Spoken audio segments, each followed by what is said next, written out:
할렐루야. 주님의 이름으로 우리 목양의 모든 가족들에게 하나님의 은혜와 복이 늘 함께 하시기를 축원합니다. 오늘은 로마서 9장 1절에서 5절 말씀을 가지고 중보자적 기도자 바울에 대한 말씀을 나누고자 합니다. 하나님께서는 시대마다 중보자들을 세우시고 그들을 통해서 기도함으로 인해서 시대를 또한 그 나라를 구원하시는 하나님의 놀라우신 은혜를 우리가 보게 되었습니다.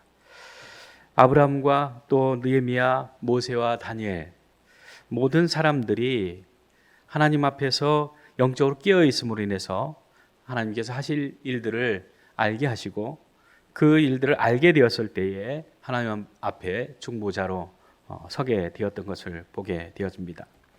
또 기도할 때 그들은 말씀을 의지하여서 하나님 앞에 기도하였음을 우리가 보게 되어집니다.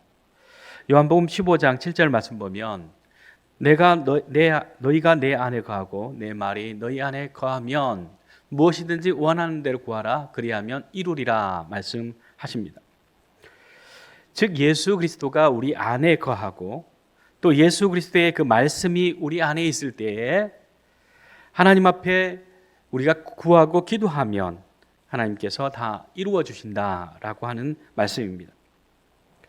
그래서 오늘 중보자적 기도자 사도 바울을 우리가 살펴보면서 하나님께서 어떻게 바울을 사용하시고 또한 바울이 어떻게 하나님 앞에 기도하는 기도자의 삶을 살았는가라고 하는 것을 우리가 살펴보고자 합니다. 첫 번째, 바울은 내 나라와 내 교회 그리고 내 가정을 위해서 늘 근심하고 고통하는 그런 마음을 갖고 있었다라고 하는 겁니다. 1절 말씀 보면 나에게 큰 근심이 있는 것과 마음에 그치지 않는 고통이 있는 것을 내 양심이 성령 안에서 나와 더불어 증언하노니 말씀합니다. 내 안에 큰 근심이 있다라고 하는 것이죠. 그런데 그 큰 근심과 그치지 않는 고통이 있는데 그 고통과 근심의 증거자가 누구냐? 바로 내 양심과 성령님이다. 이렇게 얘기를 합니다. 우리가 하나님 앞에서 하나님의 그 은혜 앞에서 하나님의 선하시고 아름다운 뜻 안에서 우리 자신을 바라볼 때에 정말 안타까운 일들이 있어지는 거죠. 또 우리 주변을 바라볼 때에 그런 안타까운 마음들이 있어지는 것을 우리가 보게 되어집니다. 그런데 때로는 나는 괜찮다, 나만 괜찮으면 되지라고 하는 생각을 가질 때도 있습니다.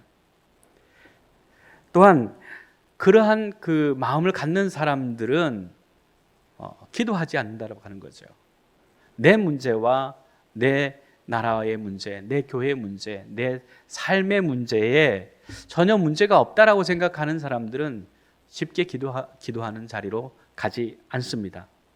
느헤미야도 당대의 정말로 최고의 자리, 술 맡은 그런 관원으로서 최고의 자리까지 가게 되어졌죠. 즉 출세하는 자리로 지금 자리에 있는 거죠. 그런데 그 자리에서 정말로 슬픈 마음을 가지고 애통하는 마음을 가지고 금식하며 기도하는 자리로 들어갈 수 있었던 것은 뭐냐면 내 백성들, 내 나라의 그 아픔과 백성들의 고통 그리고 무엇보다도 하나님의 영광이 떠난 그 예루살렘을 바라볼 때에 기도하지 않을 수 없음을 깨닫게 되어지고 금식하게 되어진 것을 볼 수 있습니다. 이 시대에 즉 한국 교회에 정말 필요한 중보자의 그 기도가 필요해진 순간이 절대적으로 지금이 아닌가 생각되어집니다. 나는 괜찮다고 생각할 수 있고 우리 교회는 괜찮다라고 생각할 수 있는 그런 마음을 가진 사람들은 중보자적 기도자가 될 수 없습니다. 우리 모두가 주님의 교회이고 또한 우리나라 대한민국이 내 나라와 내 민족이 정말로 내 사랑하는 나라요, 또한 가정이요, 또한 우리 이웃이라고 생각한다고 그러면 이 시대를 살아가는 모든 사람들을 위해서 또한 우리가 기도해야 된다라고 생각되어집니다. 언제 한번 유튜브를 통해서 지하교회 성도의 그 기도를 들을 기회가 있었습니다. 정말로 이불을 쓰고 누가 들을까 두렵고 떨리는 마음으로 그 기도하는 그분의 기도는 자신의 그 안일과 자신의 그 부와 행복을 위한 것이 아니라 이 땅 대한민국을 위해서 하나님을 섬기는 그 백성들을 위해서 기도하고 있는 그런 숨죽여 기도하는 그런 모습을 보았습니다. 우리는 어떠합니까? 정말로 저 북녘 땅을 정말로 사랑하는 마음으로 그 영혼들을 위해서 기도하는 그러한 기도 시간을 갖고 있습니까? 지금 이 나라와 이 민족에 되어지는 모든 아픈 상황들을 우리가 보면서 가슴 치면서 정말 하나님 앞에 눈물 뿌려 기도하는 그 기도의 자리에 서 있는가라고 하는 것을 우리가 좀 생각해 볼 필요가 있다라고 하는 겁니다. 예수님의 제자들이나 또한 초대교회 성도들이나 또한 종교 개혁자들이 죽음의 그 위협 앞에서도 물러서지 않고 오직 십자가를 붙들고 또한 하나님 말씀을 붙들고 예수 그리스도의 십자가의 복음을 외쳤던 그러한 사람들이 였음을 우리가 깨닫게 되옵니다. 그들의 기도 때문에 그들의 그 아픈 슬픔의 그 기도로 우리가 지금 편안하게 또한 지금 신앙생활할 수 있다라고 하는 것을 우리가 생각해 보면 우리도 이 시대를 바라보면서 이 땅을 바라보면서 또한 한국 교회를 바라보면서 저 북녘 땅을 바라보면서 우리가 해야 될 일들이 바로 그러한 기도가 아닌가 생각하게 되어집니다. 두 번째로 중보자적 기도자의 자세는 희생적 마음을 갖는 것입니다. 그래서 바울은 3절에 나의 형제 곧 고륙의 친척을 위하여 내 자신이 저주를 받아 그리스도에게서 끊어질지라도 원하는 바로다 이렇게 말씀합니다. 자기 자신이 저주를 받아서 하나님 아버지의 그 사랑 그리스도의 그 은혜 앞에서 끊어질지라도 내가 내 형제 내 민족을 위해서 내가 내 생명도 또한 아끼지 않을 뿐더러 내가 그리스도에게서 끊어질지라도 내가 원하는 바다 이렇게 기도하고 있는 모습들을 우리가 보게 되어집니다. 내가 희생하고 나의 생명을 대신하는 그런 마음을 갖지 않으면 중보자적 기도자가 될 수가 없다라고 하는 말입니다. 그러나 그렇게 희생하는 바울을 이스라엘 백성들은 어떻게 대합니까? 고린도후서 11장 24절에서 27절 말씀 보면 유대인들에게 사습에서 하나 감한 매를 5번이나 맞았고 3번이나 태장으로 맞고 1번 돌로 맞고 3번 파선하고 일주야를 깊은 바다에서 지냈으며 여러 번 여행하면서 강의 위험과 강도의 위험과 동족의 위험과 이방인의 위험과 시내의 위험과 광야의 위험과 바다의 위험과 거짓 형제 중에 위험을 당했다 이렇게 얘기를 합니다.